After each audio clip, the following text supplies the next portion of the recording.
पागल होगा। जैसे कि आप देख सकते हैं जब मैं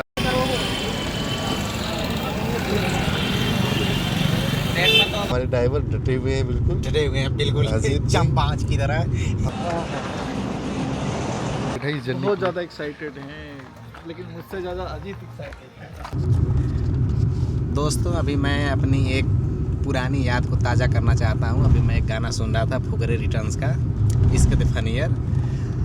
तो मुझे अचानक से याद आया कि जब ये मूवी में पहली बार देखा था तो कैसा लगा था।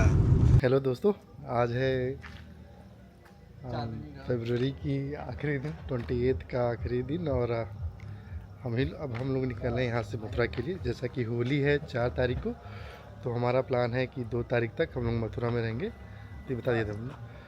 और अभी बज रहे हैं रात के 1:20 हो रहे हैं। प्लान तो हमारा था कि 12 बजे तक निकल जाएंगे, बट मुझे आने में लेट हो गया बनारस से, और देख के और उसके बाद फिर पैकिंग वैकिंग सारा सामान करते करते और समय लग गया। अभी आप देख रहे होंगे कि अजीत गाड़ी निकालें, और यहाँ दिक्कत है कि आज 3 4 गाड़ियाँ पार्क हो गई हैं, जिस वजह से गाड़ियाँ निकालने में दिक्कत हुई है।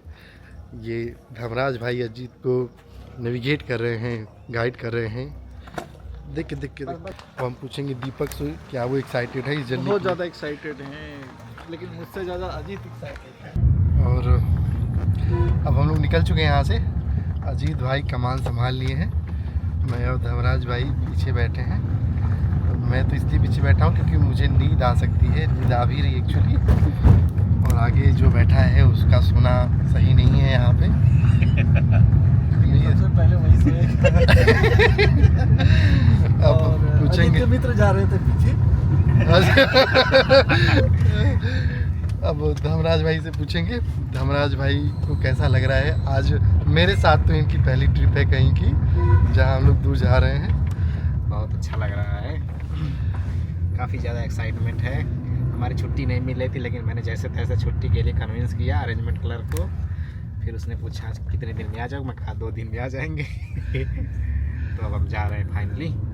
मुझे लगता है कि सबसे बढ़िया जवाब इस चीज़ का कि कितने दिनों में आ जाओगे, भगवान की इच्छा अनुसार आप आएंगे सर। भगवान की नगरी में जा रहे हैं, उनका हो, जैसे कि लोग कहते हैं वैष्णो माता जब उनका बुलावा आता है तभी लोग जा पाते हैं, तो वैसे ही सर उनका बुलावा आ गया है मथुरा वाले बाबा का, जा रहे हैं हम लोग वहाँ पे। और वैसे तो सभी ने डिनर कर लिया है, मैं तो बनारस से ही खा के आया हूँ, पर रेड बुल लेना है हमें क्योंकि अजीत को चाहिए होगा, रात में नींद ना आए उसके लिए। किसी कंपनी का प्रचार नहीं कर रहे हैं। हम किसी कंपनी से अप्लाइड नहीं है, किसी ने हमें प्रमोशन के पैसे नहीं दिए हैं। हमारे पास लिमिटेड ऑप्शंस है एनर्जी ड्रिंक की, इस वजह से हमें रेड बुल पीना पड़ता है। ट्राई तो हमने कई किया है, मैंने गेटोरेड ट्राई किया है, स्टिंग नहीं ट्राई की है, बट उनका टेस्ट हमें उतना अच्छा नहीं लगता है। रेड बुल का टेस्ट रिलेटिवली थोड़ा बेटर होता है, तो अभी हम लोग रेड बुल पे ही हैं। और हमारे ग्रुप को रेड बुल की आदत धराने वाले हैं दीपक, यही है जो हमारे ग्रुप में रेड बुल का कल्चर लाए हैं। धर्मराज भाई तो नहीं पीते होंगे रेड बुल, आइए जानते हैं इनको कि इनको कैसा टेस्ट लगता है रेड बुल का। मैं भी पहली बार दीपक के वजह से ही पीना शुरू किया। कैसा टेस्ट लगा आप ये बताइए। टेस्ट तो बहुत कड़वा था, लेकिन बाद में धीरे धीरे अच्छा लगने लगा है। वही होता है, टेस्ट तो ऐसा ही होता है, बट अब ना थोड़ी क्रेविंग होने लगती है कि ठीक है हो जाए। तो अभी हम लोग निकल गए अपने अपार्टमेंट से, त्रिवेणीपुरम से। अब हम लोग जा रहे हैं सहसो, जहाँ हम पकड़ेंगे बनारस और कानपुर का हाईवे। वहाँ से हम लोग जाएंगे कानपुर, और कानपुर के आगे से हम लोग लखनऊ जाएंगे। लखनऊ नहीं जाएंगे हम लोग, कानपुर के आगे से यमुना एक्सप्रेसवे पकड़ेंगे और वहाँ से मथुरा जाएंगे हम लोग डायरेक्ट। और मथुरा हम लोग जाएंगे, दीदी हैं हमारी वहाँ पे, क्या नाम है अजीत दीदी का? पार्वती दीदी हैं हमारी वहाँ पे मथुरा में ही। तो हम लोग कोई गेस्ट हाउस या होटल बुक नहीं करेंगे, 2 दिनों तक वहीं पे रहेंगे। वैसे मेरे अलीगढ़ में पीयूष का भी मकान है मथुरा में, और वो बार बार मुझे बुलाते हैं। अगर वो मथुरा में होंगे तो प्रयास करेंगे उनसे मुलाकात की जाए। हम लोग रुक गए हैं अपने पहले स्टॉपेज पे, हम लोग लगभग 40 किलोमीटर आगे आ चुके हैं। हाँ चाय ले लो। चाय पकौड़ी नहीं, चाय पीते हैं। मैगी दिख रही है, समोसा, छोटा समोसा है यहाँ पे। यहाँ पे एक ही लड़का है जो पूरे जूते वूते के साथ आया है, अरे बिल्कुल मिस्टर परफेक्शनिस्ट। भगवान है। बढ़िया चाय भैया भाई। और इस कंफर्मेशन में कि भैया ने कहा ये चेहरा, ये जो चेहरा दिख रहा है आपको, इन्होंने कहा है कि आज का ही लड्डू है, बट आज का नहीं है। कई चीज़ें रखी हैं भैया ने, छोटे वाले समोसे हैं, ताज़ी पूरी है, जिसके ये है सबूत। फूड तो अब हम राज भाई से पूछेंगे, जब उनको पता चला कि अब उनकी नौकरी यहाँ मिल जाएगी, या उन्होंने एग्ज़ाम का रिजल्ट देखा होगा, या फिर जो मेरिट लिस्ट आती है उसमें नाम देखा होगा, तो कैसा लगा था उन्हें, और सबसे ज़्यादा खुश कौन हुआ होगा फैमिली में, क्या सपने थे इनकी कि पहली सैलरी से क्या करना है, और क्या उम्मीदें थी कि अब नौकरी मिलने के बाद क्या क्या अलग होगी ज़िंदगी में। तो बताइए नवाज़। जब मैं तैयारी करने आया था तो मेरी उम्र लगभग 18 साल एग्जैक्ट हुआ था। उसके बाद से 5-7 दिन हुआ था कि मेरी साल मतलब उम्र 18 साल पूरी हुई, और SSC MTS 2016 का फॉर्म मैं फिल कर पाया, सिर्फ 4-5 दिनों की वजह से। मेरा 18 प्लस हुआ था, तो फॉर्म फिल कर दिया। उसके बाद अब पेपर हुआ, तो हमारे साथ और जिस लॉज में मैं रहता था वहाँ पे 4-5 लोग और थे, तो सबका अलग अलग शिफ्ट में पेपर था और मेरा सबसे लास्ट में था। तो सब लोग दे के आए, सबने अपना अटेम्प्ट बताया, किसी के 60, किसी के 65, किसी के नहीं अटेम्प्ट तो लगभग 70-80 90 के आसपास थे। हाँ। तो फिर मैं करके, जब मेरा पहला पेपर था मैं गया, तो मुझे सुझाव दिया गया था कि जितना आए उतना ही करना, अच्छा। ज़्यादा मत कर देना, क्योंकि माइनस मार्किंग है, पहली पेपर देने जा रहे हो, तो कहीं नंबर कम ना कट आ जाए नेगेटिव मार्किंग वजह से। तो जब मैं पेपर देने गया तो ये सब दिमाग में तो था ही कैसे कैसे करना है, लेकिन पेपर देख के मुझे इतनी ज़्यादा खुशी हो रही थी कि इतना इजी पेपर कैसे आ सकता है। पेपर इतना इजी था कि कितने क्वेश्चंस थे, और आपने कितने 100 क्वेश्चन थे। आपने कितने अटेम्प्ट किए थे? मैंने 99 1 गो में कर दिया था। एक इंग्लिश का क्वेश्चन था, एक वर्ड था जो मुझे कन्फर्म नहीं आ रहा था, लेकिन फिर भी मैंने कहा 99 कर ही दिया हूँ तो एक में क्या ही होगा। चलो सब करते हैं, सब करके आ गया था। लेकिन पेपर देने के बाद जब मैं निकला तो मैं साइकिल से पेपर देने गया था, नैनी में मेरा पेपर था। तो मेरे अंदर इतनी ज़्यादा खुशी थी कि कहीं मैं साइकिल लड़ा न दूँ, कहीं दिमाग में यही सब चल रहा था कि पेपर तो बहुत ईजी आया है, या मैंने बहुत अच्छा अटेम्प्ट कर लिया है, क्योंकि मैथ रीजनिंग में पूरा कॉन्फिडेंस था कि भी क्वेश्चन नहीं गलत होगा, और GS भी बहुत अच्छी उम्मीद थी कि GS भी बहुत अच्छा होगा। हालांकि GS अच्छा हुआ भी था, 25 क्वेश्चन में से 23 क्वेश्चन मेरे सही थे। एक तरीके से आप एग्ज़ाम देते ही श्योर हो गए थे कि आपका हो जाएगा। हो जाएगा। उसके बाद जब रिजल्ट आया तो 88 क्वेश्चन सही हुए थे मेरे, 100 में से 88 क्वेश्चन सही हुए थे। तो ये कट ऑफ कितनी गई थी? मतलब कट ऑफ से तो बहुत ज़्यादा, 30 नंबर ज़्यादा थे मेरे लगभग, जो पहली कट ऑफ आती है। तो ये था कि हाँ नौकरी तो मिल गई है। खुशी की लहर थी पूरा। लेकिन ये है कि थोड़े दिनों के बाद ये पता चला कि इस एग्ज़ाम में चीटिंग हुई है, और भगवान भरोसे है, अब ये पेपर हो सकता है कैंसिल हो जाए। लेकिन फिर कुछ दिनों बाद मेरा मन थोड़ा सा उदास हो गया था कि यार इतनी मेहनत करके मैंने दिया था और चीटिंग हो गई है पेपर में। फिर मैंने CHSL का एग्ज़ाम दे दिया, तो भी अच्छा हुआ था, लेकिन थोड़ी सी एक्साइटमेंट कम हो गई थी कि पेपर में यार चीटिंग वगैरह चल रही है इस समय। कॉन्फिडेंस लो गया था, कॉन्फिडेंस लो हो गया था, मतलब थोड़ा सा एक ट्रस्ट जो होता है सिस्टम पे, ट्रस्ट सिस्टम पे, वो थोड़ा सा कम हो गया कि यार इतनी मेहनत करके जा रहे हैं लोग और हो नहीं रहा है। तो CHSL का फिर एग्ज़ाम दिया, इसमें भी लगभग उतने ही 87 क्वेश्चन सही हुए थे मेरे। ओके।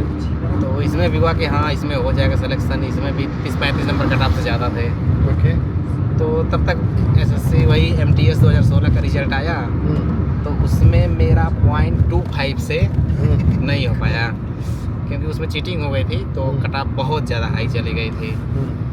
फिर उसके बाद इसका रिजल्ट आया SSC CHSL 2017 वाले का, तो इसमें फाइनल सिलेक्शन मेरा हो गया था।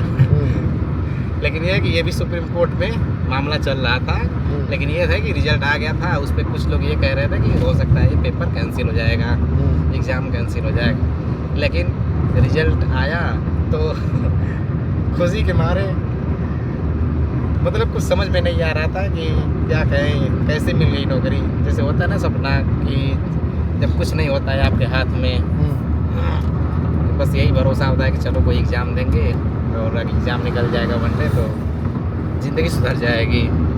तो आपने घर पे किसको बताया सबसे पहले कि नौकरी मिल गई है?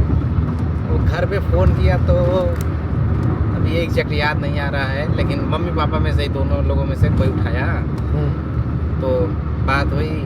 उसके मेरा रिजल्ट आने से पहले ही मेरे गांव कुछ लड़के थे, वो सब मेरा नाम सर्च कर लिए थे और मुझे पता हो उससे पहले गांव वाले लड़के ही जाकर बता दिए थे कि हो गया मेरा सिलेक्शन हो गया है। फिर घर में बात हुई तो सब लोग बहुत खुश थे, मैं भी बहुत खुश था।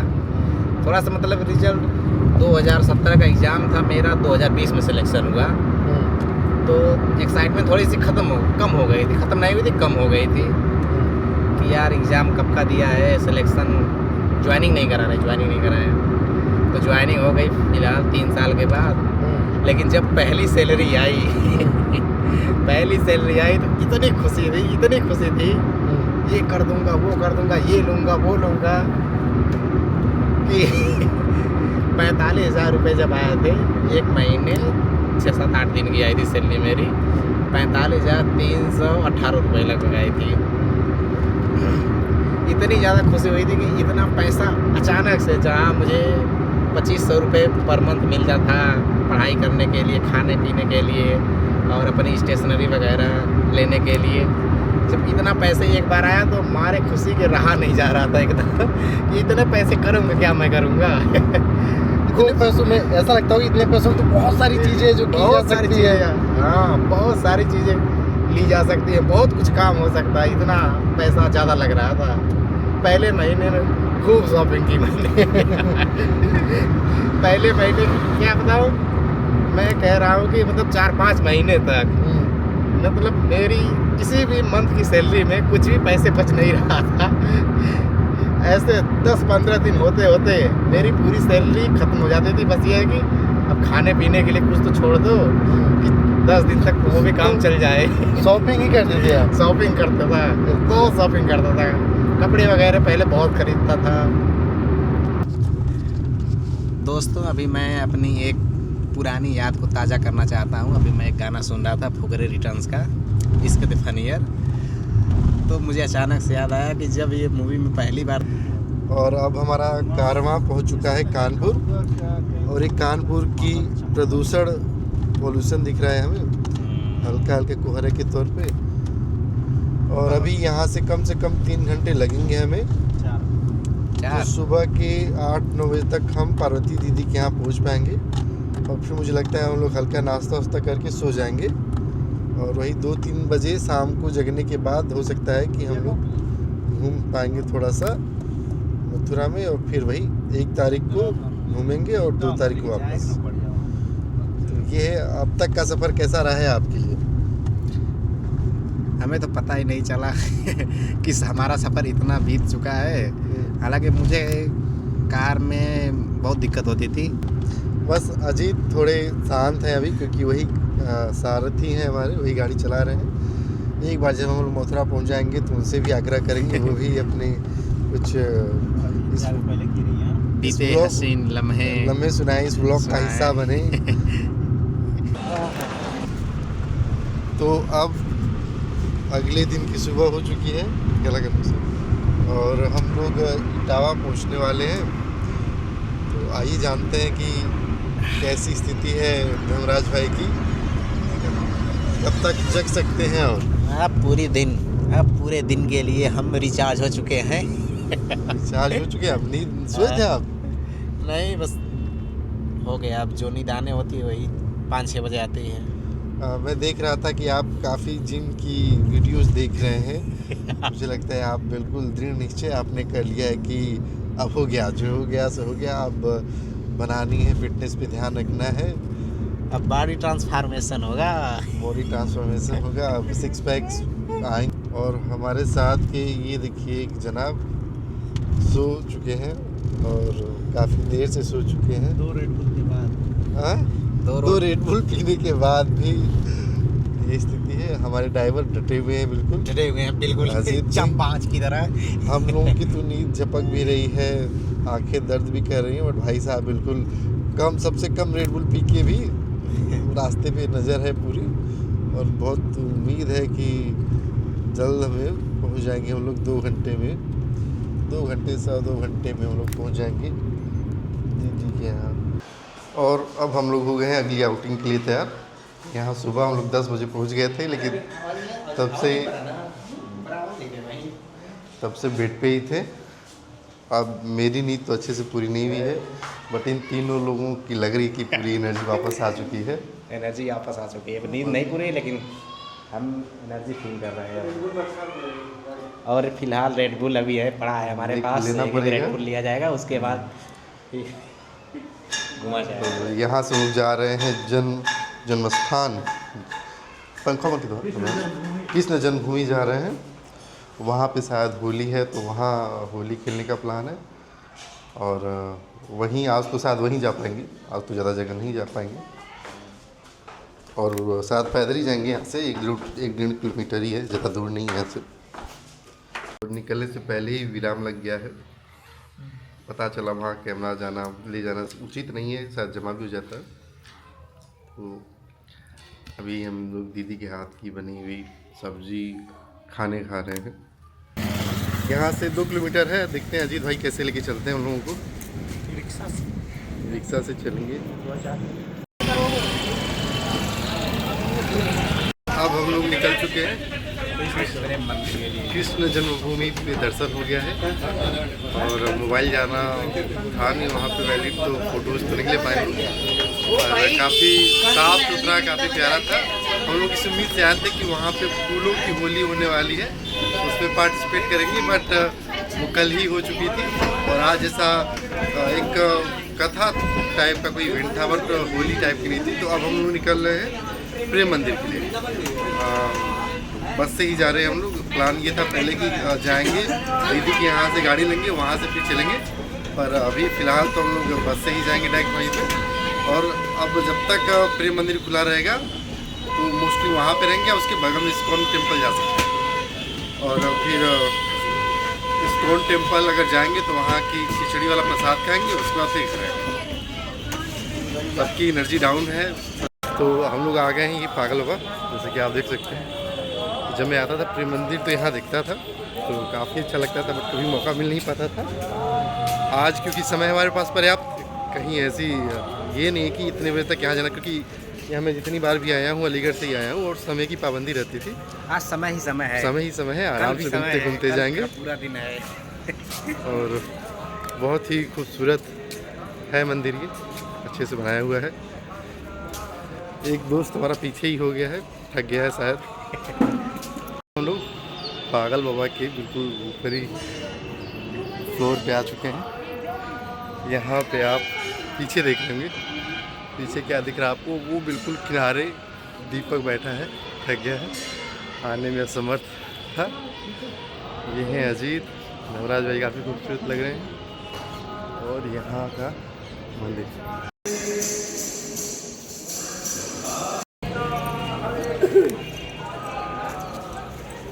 और कृष्ण जन्मभूमि। और फिर जाने के बाद अब हम लोग आ गए हैं प्रेम मंदिर। प्रेम मंदिर अब कुछ ही क्षणों में हम लोगों के सामने होगा। और धर्मराज भाई क्योंकि पहली बार आए हैं प्रेम मंदिर, तो कैसी एक्सपेक्टेशंस हैं धर्मराज भाई? यही एक्सपेक्टेशन है कि यहाँ जाके हमें बहुत अच्छा लगेगा, क्योंकि इतनी अच्छी जगह है। काफ़ी सुना होगा आपने इनकी यहाँ के बारे में, बहुत ही शाम को बहुत ही प्यारा लगता है। हम पूरा उम्मीद करते हैं कि हमें वैसा ही मज़ा आने वाला है, या उससे कहीं अधिक मज़ा आने वाला है। महाराज की, श्री वाहिगुरु द्विवेदी महाराज की।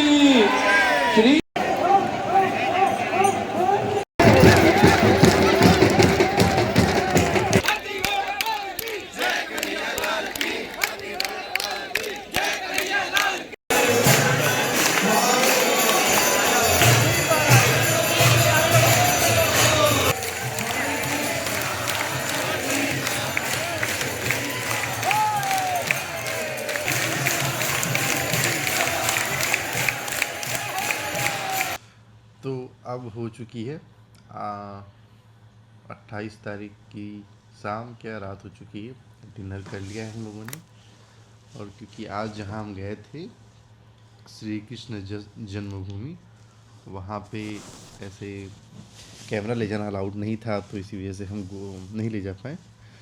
तो अब हैं हमारे साथ हमारे भ्राता धर्मराज। मैं इनसे पूछूंगा कि आज की जर्नी एक संक्षेप में बताएं, कैसा था, क्या क्या किया हम लोगों ने, कहाँ कहाँ गए और ओवरऑल कैसा था दिन, बताइए। आज का दिन बहुत कठिन था, लेकिन कठिन किस वे में कहेंगे आप, मतलब ज़्यादा कठिन चलना पड़ा, थक गए हैं आप? नहीं, जैसे हम लोग सफ़र करके आए, हम्म कंटिन्यूअस कहीं रुके भी नहीं हम रास्ते में। हम्म अब हम यहाँ आ गए तो वही जैसे तैसे कैसे कैसे सोए हैं हम लोग। सबसे कम तो आप ही सोए हैं, बार बार फ़ोन आ रहा था, देखा मैं, हम्म और मैं भी जग जा रहा था जितनी बार फ़ोन आया आपका। हम्म नींद तो नहीं पूरी है, लेकिन ये है कि फिर उसके बाद भी अब हमें घूमने जाना है तो जाना है।